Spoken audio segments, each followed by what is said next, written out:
Vraiment, Jésus est le Messie, le Seigneur, le Sauveur, le ressuscité, le vivant. Comment aller à lui? Comment l'accueillir? Vivre de lui.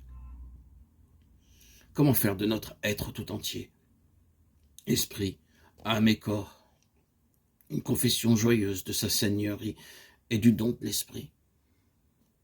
Les moines sont des hommes que cette question a pris à bras-le-corps, qui ont consenti à s'engager dans cette aventure, à faire de cette aventure l'axe de leur existence. Trop souvent, on les imagine comme des hommes mobilisés en priorité par la liturgie, le travail manuel, l'érudition ou la séparation du monde. Ce sont là des visions bien courtes. La vie du moine, l'œuvre de Dieu, opus Dei, c'est d'abord cette réponse à un appel du Christ, perçu dans la lumière de l'Esprit. Si tu veux être parfait, c'est-à-dire si tu veux être sauvé, si tu veux avoir la vie, la santé, la guérison, la lumière, viens, suis-moi.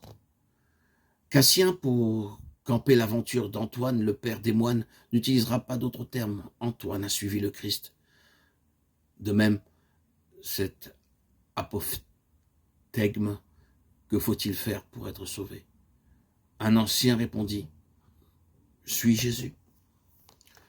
Suivre le Christ, c'est d'abord lui ouvrir les portes de notre cœur. Que faut-il faire pour être sauvé? Un ancien répondit, aie un cœur et tu seras sauvé. Le cœur, pour la grande tradition monastique, comme pour la Bible, c'est d'abord l'homme en ses racines les plus profondes, en ce lieu où il peut dire sans mensonge je et oui, mais aussi tu. C'est le lieu où l'homme éclaté, partagé, peut enfin habiter avec lui-même, reconnaître le Seigneur et le prier en vérité. Retourne à ton cœur et vois ce que tu éprouves là et que tu es l'image de Dieu.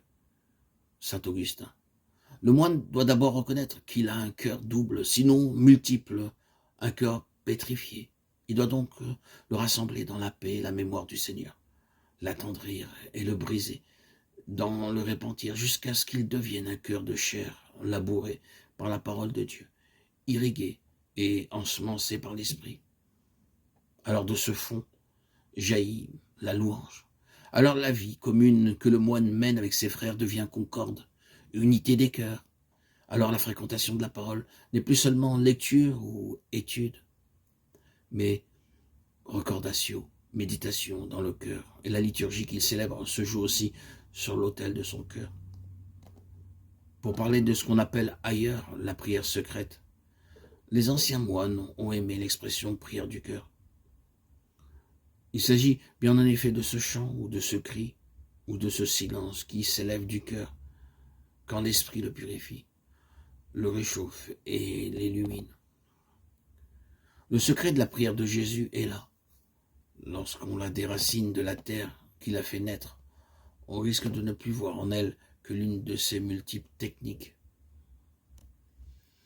de recueillement que connaissent les historiens des religions. Or, elle est infiniment plus que cela. Elle est le cri du cœur de celui qui a reconnu en Jésus son Seigneur et qui inlassablement l'appelle, le confesse, le célèbre, l'écoute, l'attend, pleure, supplie ou jubile devant sa face.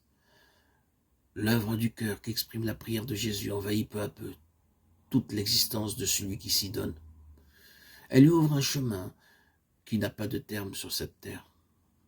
Il s'agit en effet d'aller toujours de hauteur en hauteur, de commencement en commencement, de clarté en clarté.